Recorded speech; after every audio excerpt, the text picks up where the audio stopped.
Que vous soyez acteur du monde de l'EdTech ou simplement curieux de la transformation de l'éducation et de la formation, ou si vous souhaitez vous former à de nouvelles connaissances et compétences, ce podcast est fait pour vous. Nous allons continuer à vous éclairer sur ce monde en perpétuelle ébullition. Ce podcast vous est présenté par la Banque des Territoires. Pour que la transformation de l'éducation profite à toutes et à tous, la Banque des Territoires agit au service de l'intérêt général pour des territoires plus attractifs et plus inclusifs. La MGEN, acteur majeur de la protection sociale des professionnels de l'éducation et de la formation, MGEN entretient en permanence des liens avec le monde éducatif. C'est pour soutenir les initiatives qui mettent la technologie au service de ces professionnels que MGEN a créé les trophées MGEN EdTech. Et la Maïf, parce que le numérique façonne toujours plus le quotidien de chacun, la Maïf met à la disposition de tous des services pour mieux accompagner l'individu dans la transformation numérique de la société. Je suis Rémi Chal, directeur général d'EdTech France, l'association des entrepreneurs qui mettent la technologie au service de l'éducation et de la formation. Bienvenue dans ce dernier numéro. Ah oui, on est triste, mais en même temps, on va tout donner. Voilà, je regarde mes invités, là, ils sont au tech. Et en plus, c'est le dernier, mais il y a un public très nombreux, en délire. Ça, j'adore. Alors je reprends. Bienvenue dans ce dernier numéro de la web radio podcast EdTech France au salon Educatech Educatis. Et oui, c'est le 17e et dernier talk de ces 3 jours qui furent intenses. On est toujours en direct depuis l'espace territoire apprenant de la Banque des Territoires. On est toujours diffusé en streaming en direct sur edtechfrance.fr et sur les sites web et réseaux sociaux de nos partenaires, la Banque des Territoires, la MGEN et la Maïf. Et pour interagir avec nous, fans de hashtag EdTech, hashtag Educatectis, hashtag Terre Apprenant. Dyslexie, dysphasie, dyspraxie, etc. Les troubles DYS entravent les apprentissages des enfants. L'accompagnement au sein de l'école n'est pas systématique et souvent long et difficile à mettre en place. La EdTech et les entreprises innovantes s'emparent du sujet avec des applications qui sont adaptées à ces élèves particuliers. Pour en parler aujourd'hui, j'ai le plaisir d'accueillir pour ce dernier talk François Vontron, qui est cofondateur et président de Mila. Bonjour François. Bonjour. Donc toi, tu es l'entrepreneur aujourd'hui. Exactement. Et bravo, parce que tu es aussi le lauréat, un des lauréats des trophées MGEN. Tout à fait, avec Mila. On va en reparler.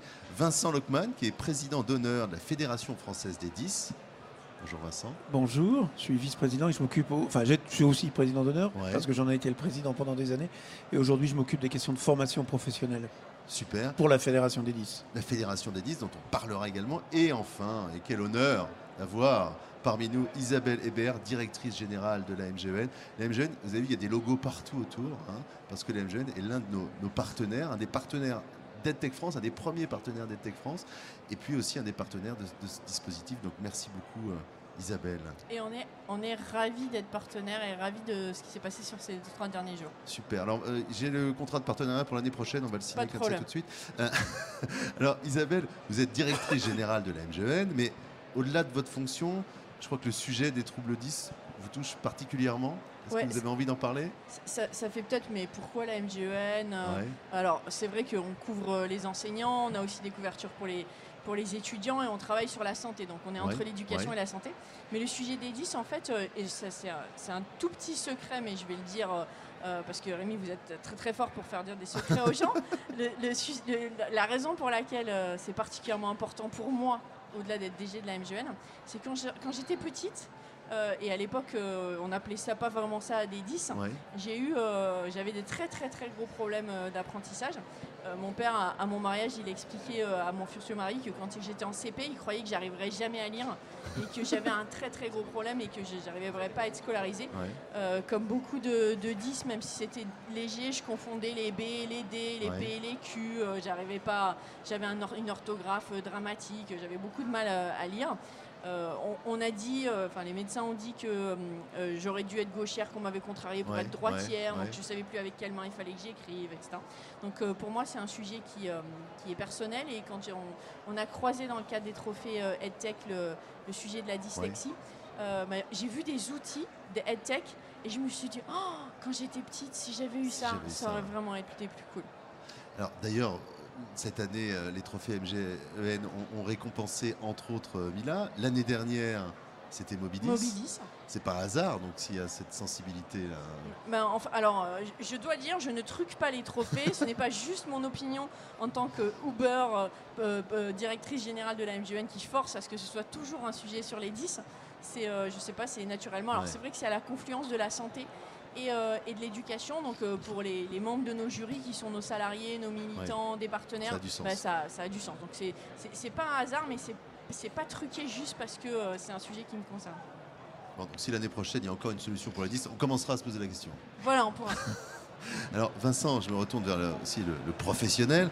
C'est quoi les troubles 10 pour ceux qui connaissent? D'abord, je voudrais rebondir très rapidement sur ce que vient de dire à l'instant Isabelle Hébert. C'est que cette problématique des 10, elle est au cœur du métier des enseignants. C'est-à-dire que c'est précisément la difficulté d'apprentissage qui est impactée par ces troubles qui peuvent devenir un handicap. On est vraiment au cœur du problème du métier d'enseignant. Comment on adapte la pédagogie? Et ce que vous avez dit, Isabelle, c'est que vous auriez bien aimé, vous, avoir pu avoir un ordinateur, mais peut-être que c'était d'autres façons de vous accompagner. Mais en tout cas, on voit bien qu'on est là, et c'est effectivement pas un hasard que des gens comme la MJEN s'engagent sur ces questions-là, parce qu'on est au cœur de la problématique du métier de l'enseignant, et que ça concerne 6 à 8% des enfants. Donc ça veut dire qu'il y en a un dans chaque classe, ça veut dire qu'il y en a beaucoup. 6 à 8%, ça veut dire que dans chaque classe, il y en a plusieurs, probablement. Voilà, si on regarde les gens qui sont là devant nous, il y en a au moins un ou deux. Mais vous voyez, il y en a une autour de notre table. Hein. Alors, on explique rapidement ce que c'est. La dyslexie, on connaît un peu. Qu'est-ce que c'est la dyslexie? C'est une difficulté à coder le langage écrit. Vous entendez des sons, et il faut traduire ça avec des lettres. D'accord? Prenons un exemple.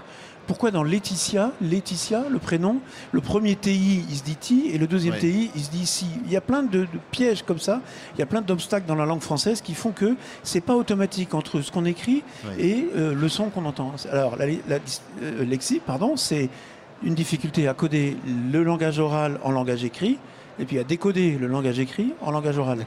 Et ça existe en français, mais ça existe aussi en italien, qui est plus linéaire comme langue, mais ça existe aussi en chinois. C'est-à-dire que même dans les langues à idéogramme, il y a des gens qui ont des difficultés à coder et à décoder le langage écrit. Ça, la dyslexie, c'est le trouble 10 dont on entend le plus souvent parler. Voilà, parce que c'est le plus répandu. Dysphasie, par exemple. Dysphasie, c'est un trouble du langage oral. C'est la même chose, mais c'est le codage et le décodage de l'oral. J'ai une idée en tête, j'essaye de la prononcer et les mots se bousculent, j'arrive pas à formuler ma phrase, j'oublie des mots dans ma phrase, j'inverse les syllabes à l'intérieur des lettres. Je vais vous faire un petit rapprochement avec ce qui se passe chez les adultes.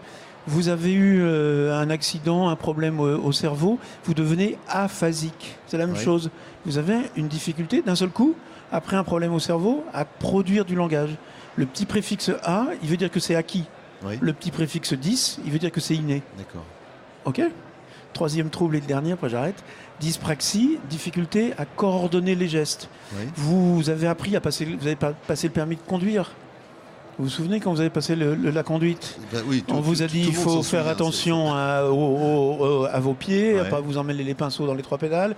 Vous devez gérer le levier de vitesse à droite, le volant avec la main gauche, et puis surtout n'oubliez pas de regarder dans le rétro. Au moment où vous êtes en train d'apprendre, vous êtes concentré sur tout ça, et si on vous dit qu'est-ce qu'on mange ce soir, vous êtes incapable de répondre à la question, parce que vous êtes complètement focalisé sur la coordination des gestes. Et puis petit à petit, cette coordination, elle va s'automatiser. C'est presque magique. Et vous pourrez discuter en conduisant. Il paraît même qu'il y a des gens qui téléphonent en conduisant. C'est incroyable. C'est pas bien, mais oui. C'est pas bien. Les dyspraxiques, c'est ça. L'automatisation, elle se fait pas. Et du coup, tous ces gestes qui sont systématisés, automatisés, fluides et faciles pour tous, ça leur prend toujours la même énergie. Et donc, comme quand vous étiez en train d'apprendre à conduire, ils sont complètement concentrés pour coordonner leurs gestes. Et par exemple, tenir un stylo pour écrire entre les lignes, ça leur demande une énergie énorme. Et on comprend la souffrance que ça peut représenter pour ces enfants, les difficultés d'apprentissage. Alors Vincent, comment est-ce qu'on peut aider ces enfants à besoins éducatifs particuliers, comme on dit? Il y a plein de façons de les aider. Le numérique, c'est une façon de les aider.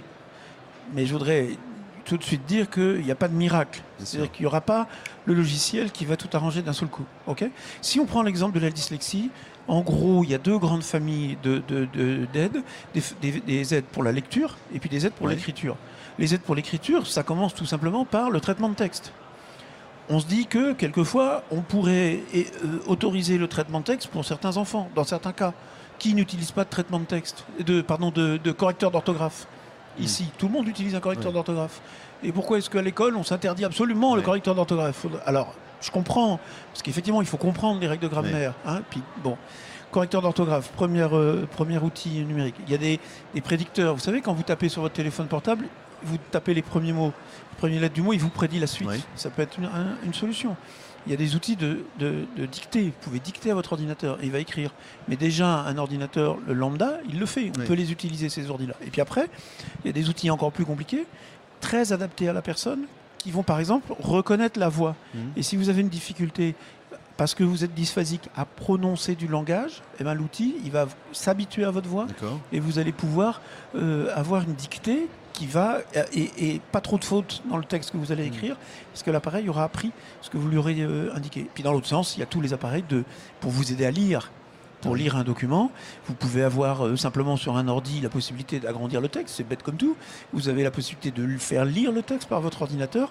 Puis vous avez des petits outils, j'aurais pu en amener un, vous avez un stylo, vous le passez sur un texte et vous écoutez, et le stylo il vous lit ce qui est écrit sur le papier. Et c'est très pratique quand on n'a pas un outil, un texte en numérique et qu'on a un texte imprimé en papier. Et puis parmi ces outils, il y a Mila. Alors je me retourne vers son créateur, François. Parlez-nous un peu de Mila. C'est quoi exactement? Mila, c'est une plateforme qui est destinée aux familles qui ont des enfants avec des troubles de l'apprentissage, en particulier le cas de la dyslexie. Pourquoi le cas de la dyslexie? C'est que ce qu'on développe pour eux, ce sont des jeux musicaux de continuité thérapeutique ou de rééducation. On est en fait à la frontière effectivement entre l'éducation et le thérapeutique. La question, c'est que, donc, comme tu le disais Vincent, il y a cette question dans la lecture d'encodage, de décodage. Et dans la musique, en fait, vous avez exactement les mêmes mécanismes. Vous avez une question de comment vous allez percevoir les sons, comment vous allez surtout avoir une rythmicité, en fait, dans la décomposition des sons, dans la décomposition des phonèmes, et comment vous allez pouvoir les reproduire derrière.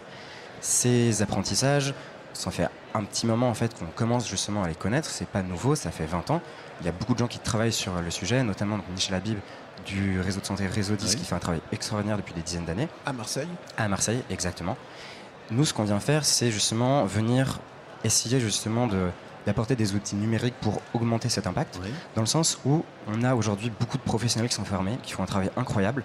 La grosse question, c'est aussi comment on fait pour toutes ces familles qui n'ont pas accès en fait aux soins. Donc comment on développe des outils qu'on peut mettre directement dans les foyers, qui sont suffisamment autonomes, qui ne sont pas là pour donner une tablette en se disant on va résoudre le problème, mais plutôt donner des clés aux parents, aux familles, pour essayer justement de continuer la rééducation et le suivi à la maison. Et peut-être juste pour ajouter, on l'a dit un tout petit peu au début, mais c'est une triple souffrance. C'est la souffrance de l'enfant qui n'arrive pas à faire ce que tout le monde trouve évident qu'il doit savoir faire. Les parents qui se disent mais qu'est-ce que je vais faire avec mon enfant, il n'arrive pas à s'en sortir. Et l'enseignant qui dans sa classe en a un ou deux qui compliquent l'apprentissage des autres. Et donc tous les trois, chacun à leur façon, ils souffrent de cette situation. Et l'adulte aussi, qu'est-ce qui devient l'enfant 10 qui grandit, Isabelle? Alors pour moi c'est drôle parce que donc on pensait que j'arriverais jamais à vraiment lire ou écrire et beaucoup plus tard un médecin m'a dit mais en fait c'est peut-être parce que vous pensez différemment que vous avez fait beaucoup de maths. Et parce que quand vous faisiez de la géométrie et voilà, l'assurance c'est beaucoup d'actuariat, etc., vous pensiez pas comme les autres. Et vous n'aviez pas les frontières de c'est un rond, c'est pas un carré, c'est un carré, c'est pas un rond. En topologie, on vous apprend à tout mélanger. Donc je pense que, évidemment, je dis ça comme si c'était facile, j'ai plus souffert que eu de chance qui était positive, mais si on le transcrit dans l'entreprise, c'est compliqué parce que il y a des handicaps qui se voient, il y a des handicaps qui se voient pas du tout. Là, moi, quand dans une structure comme la MGEN, quand j'écris avec des fautes d'orthographe et j'arrive pas à le contrôler, même si j'ai les autocorrecteurs, etc., c'est pas bon en fait. Parce que, mais je considère pas que c'est un handicap. Donc la dyslexie, je suis sûre qu'il y en a la même proportion parmi mes collaborateurs, mais je le vois pas, ils le disent pas, ils l'expriment pas comme un handicap. Et je suis sûre que ça leur complique la vie quand ils lisent des rapports, quand ils présentent des choses. Et je pense que ce qu'on voit comme souffrance chez l'enfant, à partir du moment où, entre guillemets, ça ne se soigne pas, ils le vivent en tant qu'adultes dans le monde du travail. Et comme le monde du travail ne le reconnaît pas par rapport à beaucoup d'autres handicaps, c'est sans doute encore plus dur. C'est pour ça que c'est très important que vous soyez là pour le dire. Parce qu'effectivement, dans le monde du travail, on peut souffrir de faire des fautes et on est pointé du doigt, etc. Et soit on n'a pas pu mettre un mot sur ce dont on souffrait, soit on n'ose pas le dire. Voilà, donc je suis heureux. Et voilà, probablement que demain, à la MGN ou ailleurs, il y a des gens qui vont dire moi, voilà, j'ai compris ce que j'avais et puis j'ai le courage de le dire. Donc merci beaucoup pour ce témoignage qui est courageux parce que j'ai cru comprendre que c'était pas évident quand on était 10 de le dire.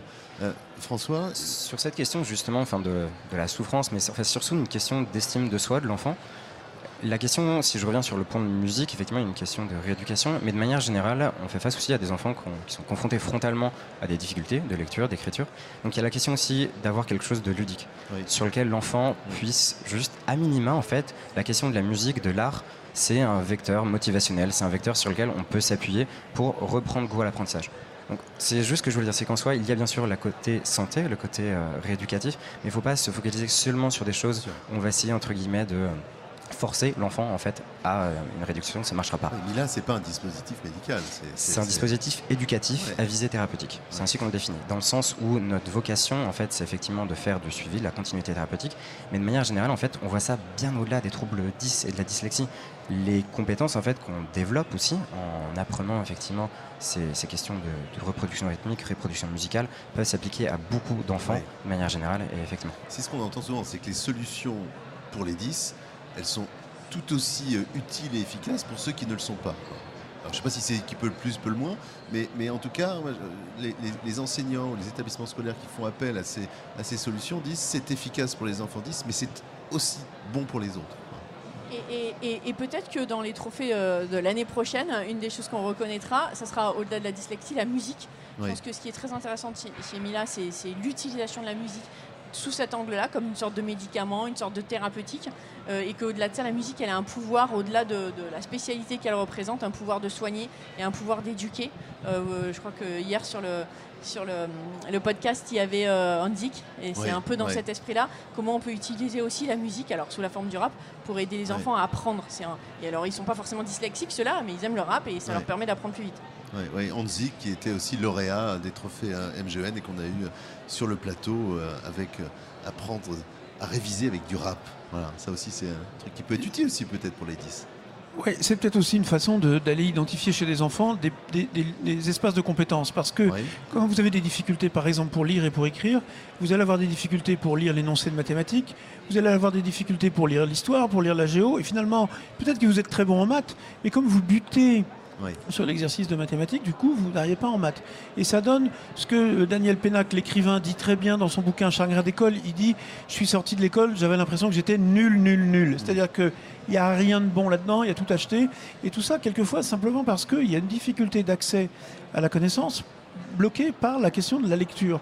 Et que c'est très important pour nous et pour nos enfants de veiller à identifier les compétences qu'ils peuvent avoir, y compris par des biais différents que celui des biais académiques qu'on connaît, qui sont toujours sur l'écrit.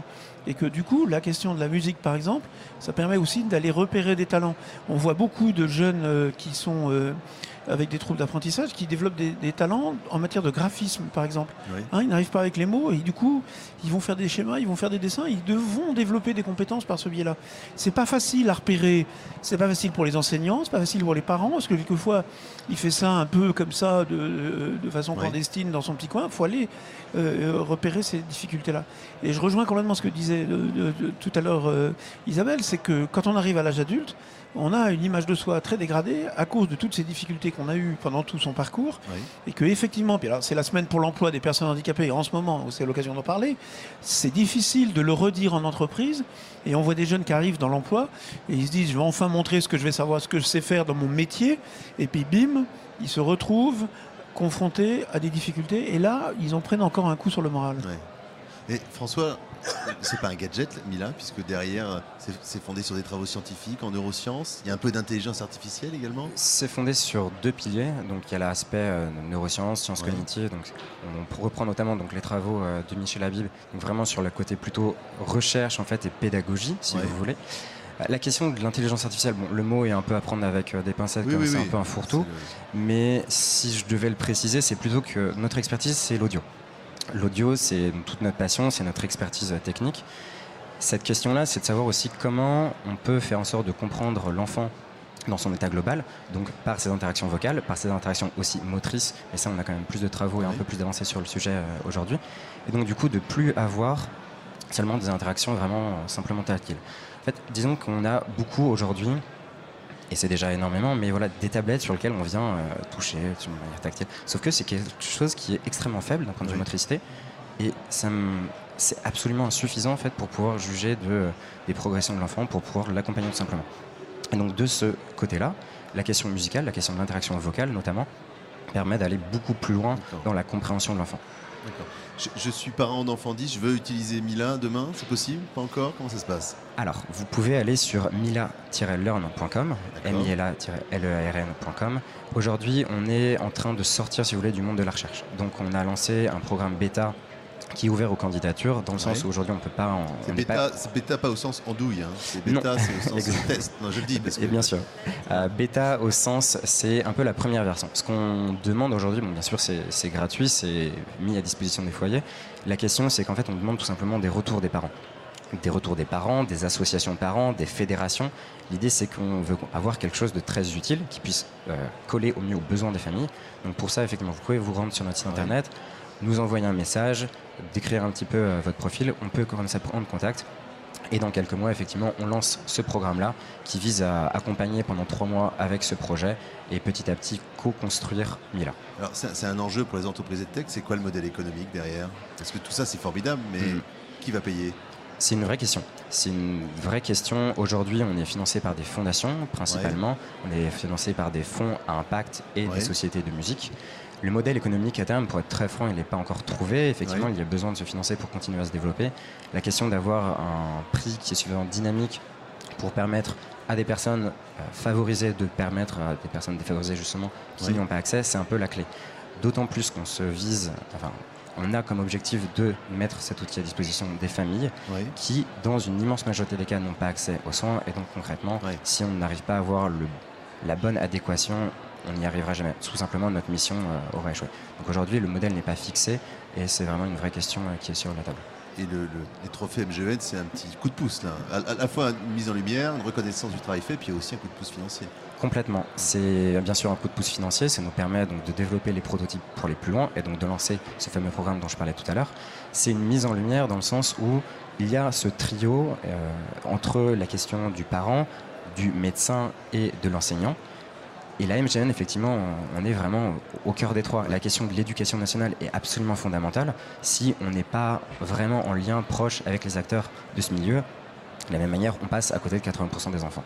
Isabelle, le rôle de la MGN? Alors je pense que dans la tech en général et avec Mila en particulier, on pourrait financer, on finance un petit peu. Mais finalement, c'est pas ça que la MGN peut faire de plus utile pour des structures comme Mila. Ce qu'elle peut faire, c'est de parler, de dire qu'elle crédibilise la solution et d'en parler. D'en parler à nos 4 millions de clients, dont 75% des enseignants français, qui sont aussi parents eux-mêmes. C'est d'en parler au ministère, c'est d'en parler aux professionnels de santé qui sont dans nos établissements, parce qu'on est aussi offreurs de soins. Et donc ça, c'est finalement plus utile que entre guillemets, juste financer la solution, parce qu'on lui ouvre un marché et on crédibilise sur son marché. 75% des enseignants français. À peu près. Ah, bravo. C'est exemplaire. Non, et c'est une ça fait 70 ans qu'on existe. Donc il y en a plein, le salon là autour. Ah oui, je pense qu'on a beaucoup d'adhérents à MGN dans le salon. Et est-ce que c'est une solution qui pourrait être aussi utilisée directement par les établissements scolaires? C'est une question qui est souvent revenue, notamment la question de l'activité en groupe pour les enfants. C'est un point qu'on a vraiment noté à de multiples reprises, comment justement on permet en fait à des acteurs de venir s'insérer dedans. Aujourd'hui, on n'a pas la réponse de permettre, premièrement, d'avoir des activités vraiment en groupe avec 5-10 enfants. Deuxièmement, de permettre à l'enseignant ou au thérapeute d'avoir une main sur la création des contenus. C'est quelque chose qu'on aimerait vraiment faire à terme, mais ça demande beaucoup de travail et ça sera le cas probablement dans quelques années. Alors moi je suis ravi de ce que j'ai entendu parce que vous avez dit François, on l'a testé avec des personnes. Parce que sur ces outils numériques, nous, on est très attachés à la question de la qualité d'usage. Je vous donne un exemple. Il y a eu en Midi-Pyrénées des enfants à qui on avait attribué des ordinateurs parce qu'ils avaient des troubles d'apprentissage. Donc c'est tout un processus, c'est très long, très compliqué, puis ça coûte cher. On revient 6 mois après, on retrouve ces enfants et on s'aperçoit que les 2/3 des enfants n'utilisent pas l'ordinateur. Pourquoi ? Parce qu'ils sont devant dans la classe et la prise elle est derrière. Et donc ils ne peuvent pas recharger leur ordinateur. Donc l'après-midi ils ne l'utilisent plus. Parce qu'ils ont quand même les bouquins plus l'ordinateur, c'est trop lourd. Parce qu'ils sont seuls dans la classe classe à avoir un ordinateur et que ça les stigmatise. Parce que l'enseignant, parce que personne n'a été formé pour la prise en main de l'outil. Et donc, on est très attaché, et c'est pour ça que ça peut être intéressant qu'on travaille du coup avec Mila et peut-être avec la MGEN pour aller regarder comment les utilisateurs vont s'approprier le sujet et comment on peut travailler là-dessus. Oui. Dernière petite chose, j'étais hier à Rennes pour former des agents de la fonction publique territoriale. Oui. Et parmi eux, il y avait des gens des conservatoires municipaux, des écoles de musique, qui se disaient mais comment on fait avec les gens qui ont des troubles d'apprentissage. Donc moi, je vous fais une proposition en direct. Ça, c'est le scoop du jour. C'est le scoop. C'est allons voir des professionnels de l'éducation musicale, peut-être dans les conservatoires, peut-être à l'éducation nationale avec vous, et puis on va aller voir votre application et on va aller la tester in situ avec des profs de musique, soit dans les écoles de musique, soit à l'éducation nationale, pour aller voir comment ça marche sur le terrain. Puis après, ça vous nourrira, vous, pour bien répondre aux besoins à la fois des enseignants et à la fois des élèves. Alors c'est une super idée. Nous, parmi nos clients, je parlais des enseignants d'éducation nationale, mais on a aussi plusieurs MJC. On couvre les enseignants qui sont dans ces structures-là. Et on a créé une application, alors là pour les enseignants, qui s'appelle Vocalise, qui est gratuite, vous pouvez la télécharger, qui permet aux enseignants de protéger leur voix, de faire une carte vocale de leur voix et de protéger leur voix avec des exercices. Parce que l'outil de travail de l'enseignant, c'est sa voix. Quand il est aphone, c'est fini la classe, il ne peut pas la faire.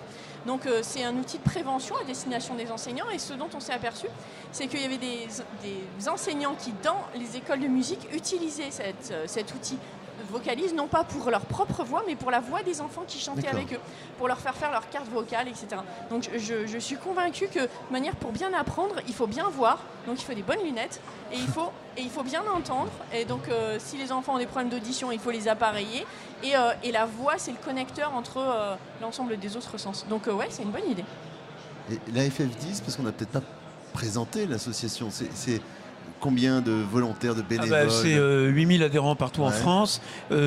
Donc c'est une fédération. Donc il y a des associations partout sur le terrain qui accompagnent les familles. Alors il y en a du côté de chez Michel Labib à Marseille, mais il y en a partout en France qui accompagnent les familles et les enfants au quotidien.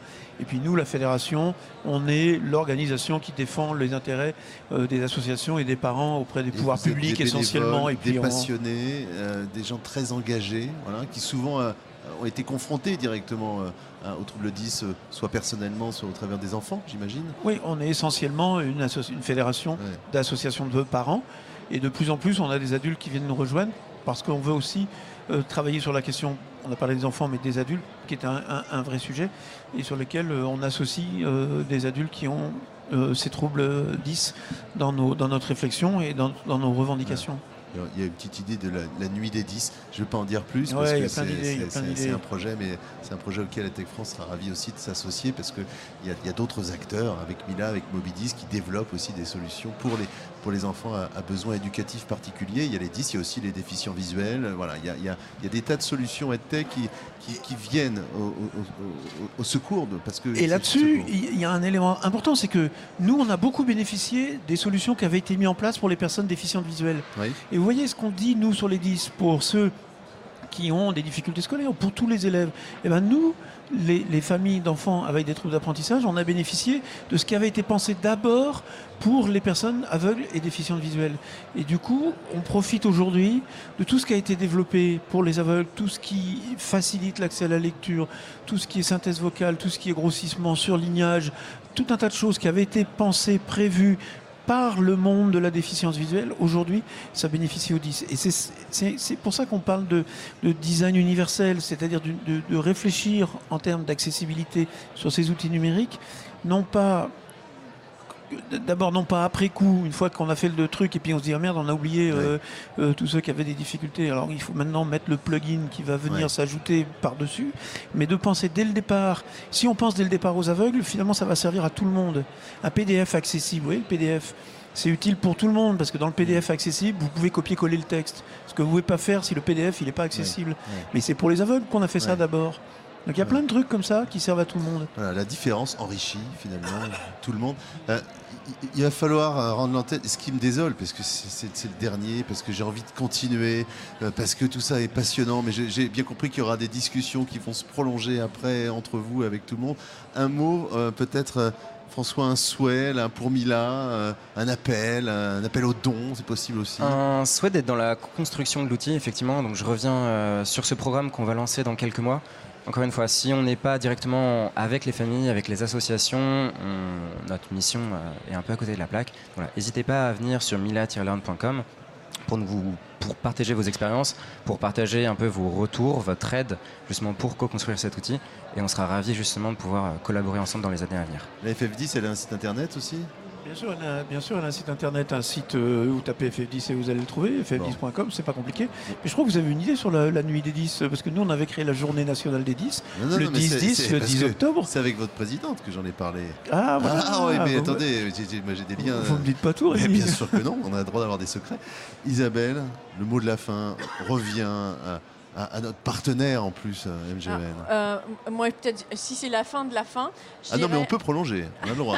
C'est le dernier, là, il y a du monde. Je nous conseillerais deux choses à tous. Un, d'aller regarder ce qui se fait, même si c'est pas forcément beaucoup plus émergent dans la EdTech dans d'autres pays, parce qu'il y a plein de choses aussi qui peuvent nous inspirer et c'est dangereux toujours de se mettre dans le contexte et dans les contraintes qu'on a dans notre pays. Et deux, aussi se dire que si on réfléchit beaucoup sur les modèles économiques de la EdTech pour les enfants, le modèle économique de la EdTech, il est à trouver, je pense, à la conjonction entre les enfants et les grandes personnes, entre la formation en entreprise. Nous, on le vit sur l'autre partie de notre activité qui sont des contrats collectifs vers les DRH, donc à la conjonction entre un modèle économique pour les enfants, plus difficile à trouver, et un modèle économique vis-à-vis des entreprises, parce que l'entreprise est aussi un territoire tech. Ben voilà, c'est sur ces paroles très sages que je vais clôturer cette émission avec beaucoup d'émotion. Voilà, ça a été 3 jours qu'on a passé tous ensemble au cœur du réacteur de l'innovation éducative, là, pour donner la parole à toutes celles et tous ceux qui dessinent un nouveau paysage du numérique éducatif. Il y a eu 17 talks en direct, plus d'une trentaine d'invités. Vous les retrouverez très vite sur les plateformes de podcast, avec le podcast EdTech France. Il y a déjà des numéros en ligne, des précédentes séries que vous pouvez écouter. On a eu des entrepreneurs, des chercheurs, des professeurs, des investisseurs, des associations, des institutionnels. Ils ont partagé avec nous leurs histoires, leurs innovations, leur vision du monde, leurs espoirs, leurs craintes également. C'était vraiment passionnant. J'espère qu'on aura d'autres occasions de continuer d'échanger sur tous ces sujets. Un grand merci à tous nos partenaires, évidemment la Banque des Territoires qui nous a fait confiance pour l'animation de ce stand. Un petit coucou particulier à Nicolas Turca et Rose Le Mardelet. Au mois de juillet l'année dernière, oui, au mois de juillet avant l'été, il y a très peu de temps, on a eu cette discussion, un déjeuner. Tiens, et si on faisait une web radio? Et voilà, et ça s'est passé en un temps record. Un grand merci évidemment à la MGEN, à Isabelle Hébert qui est là, à Marie Baron qui est là, à Clémence qui est là, parce que ça a été un partenariat qui continue et la MGEN était parmi, encore une fois, les premiers à nous faire confiance à EdTech France et on est très heureux de pouvoir continuer cette route. Un grand merci aussi à la Maïf avec notamment Fabrice Badreau qui était présent hier sur un talk et puis à ses équipes qui étaient là encore aujourd'hui, qui ont relayé aussi toute cette communication. Et puis évidemment un très grand merci à toute l'équipe du podcast EdTech France. Ils étaient nombreux, là, ils sont là avec les polos. Il y a Julia, Marina, Gaëtan, Yves, Paul, Victor qui ont tous participé à la production de ce dispositif. Natacha le fauconnier, elle est quelque part là avec un casque. C'est grâce à Natacha que j'ai l'air intelligent parce que c'est elle qui a préparé toutes ces interviews, qui a passé du temps avec chacun d'entre vous. Moi j'arrive, je lis comme ça là, voilà. Bon, alors j'ai la chance d'avoir une voix de radio, alors ça passe, mais sans elle, j'avoue que j'aurais l'air bête. Donc merci beaucoup Natacha qui est journaliste. Et puis évidemment Maxime Macton. Alors Maxime, il a exhumé l'autre soir le premier texto qu'on s'est envoyé il y a 1 an en disant et si on faisait un podcast, voilà. Et on a fait un podcast et on fait une web radio. On va faire un long métrage. Hollywood a racheté les droits de ce... Non, ça c'est je fantasme. Mais voilà, c'est l'agence Matoons, Maxime et tout son orchestre. Merci à tous les gars, ça a été et les filles, ça a été un moment extraordinaire. Et j'ai hâte de tout réécouter maintenant sur les plateformes de podcast. Merci au public qui des applaudissements nourris. On en rajoutera en post-prod pour que ça ait l'air d'être un peu plus. Non, mais en plus, il y a eu du monde tout le temps sur ce salon. Donc c'était vraiment très chouette. Je suis, comme chantait Aznavour, épuisé mais ravi. Et on va prolonger maintenant ces échanges autour peut-être d'une petite coupe de champagne ou d'un truc comme ça. Voilà, c'est aussi ça la EdTech, c'est aussi ça la convivialité. Et on est tous engagés dans le même but, c'est faire en sorte de rendre l'éducation plus adaptée peut-être à un monde en transformation. Merci à tous. J'ai du mal à lâcher l'antenne. C'est horrible, hein, c'est une espèce de syndrome des mecs qui arrivent jamais, qui annoncent que ça s'arrête puis qui reviennent. Non, allez, cette fois-ci j'arrête. Merci beaucoup, à bientôt.